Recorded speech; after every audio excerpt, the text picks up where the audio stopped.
شوتیه گفت ما 2 تا رفیق بودیم که بازرسی رو رد کردیم. چند تا صدای ایست اومده و بعدش هم شلیک. یه گرمای عجیبی رو روی بازوم حس کردم، همینجوری داشت ازم خون میرفت. یکم که پلیسا رو جا گذاشتیم دیدم رفیقم زنگ زد، گفت دیدم که به ماشینت شلیک کردن، خودت که طوریت نشد.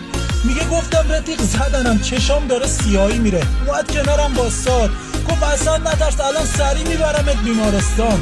میگه با همون حال خرابم. گفتم زنگ بزن آمبولانس بیاد، تو برو، اگه بیای بیمارستان واسه تو هم داستان میشه. میگه اصلا به حرفم گوش نداد، منو سوار ماشین کرد و پاشو گذاشت رو گاز. جلو در بیمارستان بودیم که من دیگه بیهوش شدم. برداشت که بهوش اومدم یه دکتر اومد بالا سرم. گفتم شما منو نجات دادید؟ خندید، گفت خیلی ازت خون رفته بود، اگه یکم دیرتر آورده بودنت نه من نه هیچ کس دیگه نمیتونست نجاتت بده. میگه یاد رفیقم افتادم. گفتم اون کسی که منو آورد الان کجاست؟ دکتر گفت پلیسا میخواستن ببرنش، باشون نمیرفت، تا گفتیم حالتو خوب شده راضی شد که بره. خلاصه رفیقم رو برده بودن زندان، منم بردن زندان. یه مدت یابخونک خوردم، بعدشم که آزاد شدم.